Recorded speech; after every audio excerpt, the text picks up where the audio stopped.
En la puerta de una fábrica de Michigan sigue colgado un enorme logo del Camaro. Lleva ahí año y medio, pero dentro ya no se fabrica ni un solo Camaro. Los trabajadores que cruzan cada mañana bajo ese emblema montan sedanes Cadillac, mientras el símbolo del coche que hizo famosa a esa planta sigue mirando hacia la carretera como si nada hubiera pasado. Chevrolet mató al Camaro en 2024 y contó una historia sencilla para explicarlo. Caían las ventas, la gente quería SUV y llegaban nuevas regulaciones. Todo eso era cierto, aunque no era toda la verdad, porque la decisión que acabó con uno de los cupés más queridos de Estados Unidos no la tomó nadie pensando primero en el Camaro. Hoy vamos a contarte las 6 razones que mataron al Camaro, en el orden en que de verdad ocurrieron. Las 2 primeras las vas a reconocer enseguida. La tercera es tan rara que cuesta creer que sea legal contarla en un vídeo de coches. Y las 2 últimas no tienen que ver con el Camaro en sí, sino con una fábrica en Michigan y un contrato sindical que ya habían decidido su futuro antes de que nadie en Chevrolet hablara oficialmente de matar el coche. Bienvenidos a Auto Ledger. El Camaro venía de vender 91.314 unidades en 2012, su mejor año en décadas, y de un relanzamiento en 2016 que la crítica calificó como la 6ª generación más sofisticada de su historia, con una versión ZL11L que llegó a batir el propio récord de vuelta del Camaro en el circuito de Nürburgring, en Alemania, y aún así esa 6ª generación vendió solo 72.705 unidades su primer año, ya por debajo de aquel pico de 2012, y ahí estaba la primera razón por la que Chevrolet acabaría matando al Camaro, también la más visible de todas.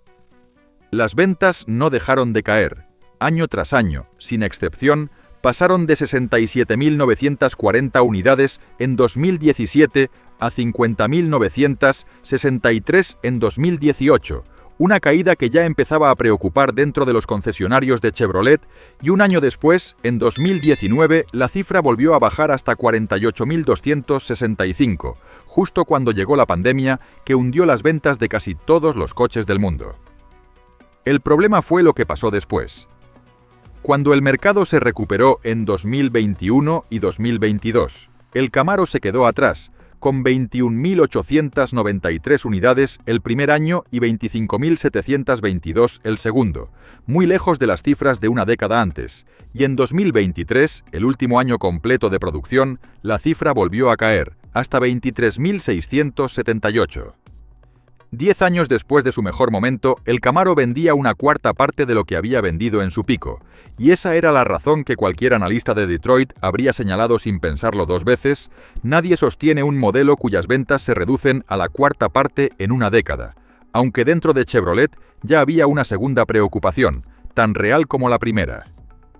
La segunda razón es la que Chevrolet sí reconoció en público, aunque nunca con todos los detalles. Harlan Charles, responsable de producto del Camaro, lo explicó sin rodeos en una entrevista con la cadena CNBC. A la gente le seguían gustando coches como el Camaro o el Corvette, pero el diseño de SUV y crossover resolvía muchas más necesidades a la vez, y encima llegaban regulaciones de emisiones y consumo cada año más exigentes.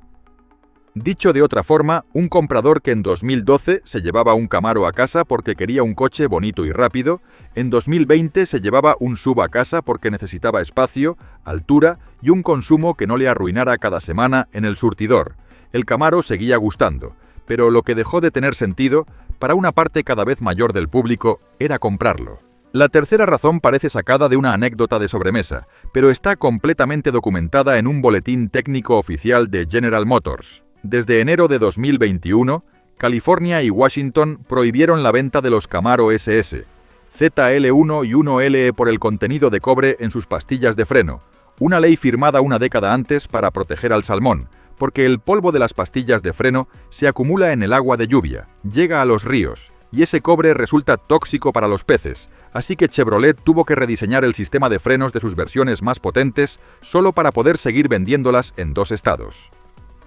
Durante casi un año, si vivías en Los Ángeles o en Seattle y querías un Camaro ZL1 nuevo, tenías que comprarlo en otro estado y traértelo tú mismo. Un capítulo curioso, casi anecdótico, comparado con la cuarta razón, la que empezaba a explicar de verdad por qué el Camaro estaba condenado. La cuarta razón es la que casi nadie mencionó en su momento, y es esta. El Camaro de sexta generación, el que se dejó de fabricar en 2023, nunca tuvo una plataforma diseñada solo para él. Compartía la arquitectura Alfa con el Cadillac ATS, lanzado en 2013, y con el Cadillac CTS, lanzado un año después, y cuando esos dos sedanes de Cadillac fueron sustituidos por el CT4 y el CT5, el Camaro se mudó con ellos a la siguiente versión de esa misma plataforma. Y en la práctica, esto significaba que el coste de diseñar esa arquitectura mecánica nunca lo pagaba solo el Camaro, sino que lo pagaban entre varios modelos a la vez, y el Camaro llevaba una década siendo, en términos de ingeniería, el pariente que vivía de prestado en casa de los Cadillac. Mientras las ventas del Camaro caían, las de esos sedanes de Cadillac tampoco estaban en su mejor momento, y cuando el modelo que paga la mayor parte de una plataforma empieza a fallar, el que vive de prestado en esa misma plataforma se convierte automáticamente en el más prescindible de todos, aunque nadie dentro de Chevrolet quisiera admitirlo en voz alta. Y la quinta razón, la que nadie explicó jamás en una nota de prensa, empieza en marzo de 2023, cuando Scott Bell, vicepresidente global de Chevrolet, anunció que 2024 sería el último año del Camaro, y dijo que la marca no anunciaba un sucesor inmediato, pero que aquello no era el final de la historia del coche. Y lo que Bell no explicó es que la decisión no había salido de un análisis centrado en el Camaro, sino de una pregunta mucho más amplia sobre qué hacer con la fábrica de Lansing Grand River, en Michigan, donde se montaban a la vez el Camaro y los sedanes Cadillac CT4 y CT5. 7 meses después del último Camaro, en julio de 2024, el Departamento de Energía de Estados Unidos anunció una inversión de $500 millones para reconvertir Lansing Grand River en una planta de producción eléctrica, y la entonces secretaria de Energía, Jennifer Granholm, viajó hasta Michigan para anunciarlo en persona, dentro de un paquete federal mucho mayor que repartía $1.700 millones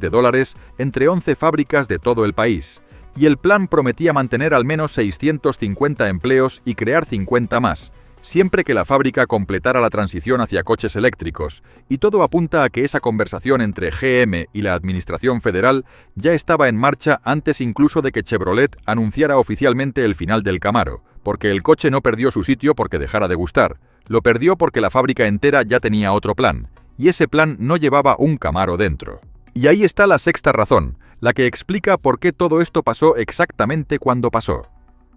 6 semanas antes de los despidos, en noviembre de 2023, GM había cerrado con el sindicato UAW un nuevo contrato nacional que incluía subidas salariales del 25% repartidas en 4 años y medio, nuevas protecciones contra el cierre de plantas y un compromiso de invertir $1.250 millones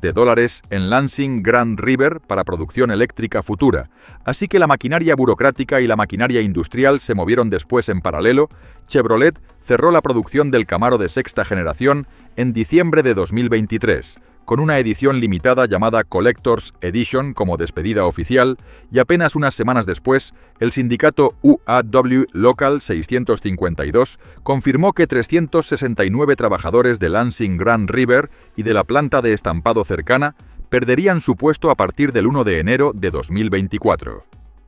Lena Wirth, vicepresidenta del sindicato local, lo explicó así en un comunicado a la prensa de Michigan. Con el final del Camaro, la fábrica perdía entre 300 y 350 empleados enviados a despido indefinido, mientras esperaban una posible reubicación en otra planta de la zona, y el alcalde de Lansing, Andy Skor, se declaró profundamente decepcionado por la decisión. La fábrica que había levantado uno de los cupés más queridos de Estados Unidos se quedó, de la noche a la mañana, fabricando solo sedanes de lujo para un puñado de clientes que cada vez eran menos, aunque el logo del Camaro, extrañamente, nunca llegó a bajarse de la puerta. Para varias generaciones de aficionados, el Camaro nunca fue solo un coche de catálogo. Era el Bumblebee amarillo y negro que Michael Bay convirtió en protagonista de Transformers en 2007, el coche oficial del Indianapolis 500 varias veces entre 2016 y 2023, y el modelo que llevó a Chase Elliott a ganar el campeonato de NASCAR Cup Series en 2020 y a Kyle Larson a repetir el título un año después con Chevrolet. Hoy, más de un año y medio después del último Camaro, la fábrica de Lansing Grand River sigue en pie, funcionando a un solo turno, montando el Cadillac CT4 y el CT5, y el logo del Camaro sigue colgado sobre la puerta principal, según reportó en 2025 el medio Bridge Michigan, como recordatorio de lo que allí se construía. NASCAR retiró el nombre Camaro de sus coches de la Cup Series a partir de la temporada 2025 y los rebautizó simplemente como ZL1, aunque el modelo SS sigue corriendo en la Xfinity Series. Y los propietarios que quedan cuidan sus Camaro con la misma dedicación de siempre. Los llevan a quedadas, los enseñan en ferias y hablan de ellos como se habla de algo que todavía no ha terminado de irse del todo, cada verano. Esos mismos propietarios siguen llenando aparcamientos enteros en encuentros dedicados solo al Camaro, la prueba de que una comunidad entera no se apaga solo porque una fábrica cambie de planes. Circulan reportes de prensa especializada, sin confirmación oficial de Chevrolet, que hablan de un séptimo Camaro para 2027, esta vez de gasolina, construido de nuevo sobre una plataforma compartida con un sedán de Buick y el próximo Cadillac CT5, en la misma fábrica de Michigan. Y si eso ocurre, el Camaro volverá exactamente por la misma razón que lo mató. Una plataforma compartida que, esta vez, quizá vuelva a sumar suficiente para justificar su existencia. Si te ha interesado esta historia, suscríbete al canal, que en Autoledger contamos la vida entera de los coches que el mundo dio por muertos demasiado pronto.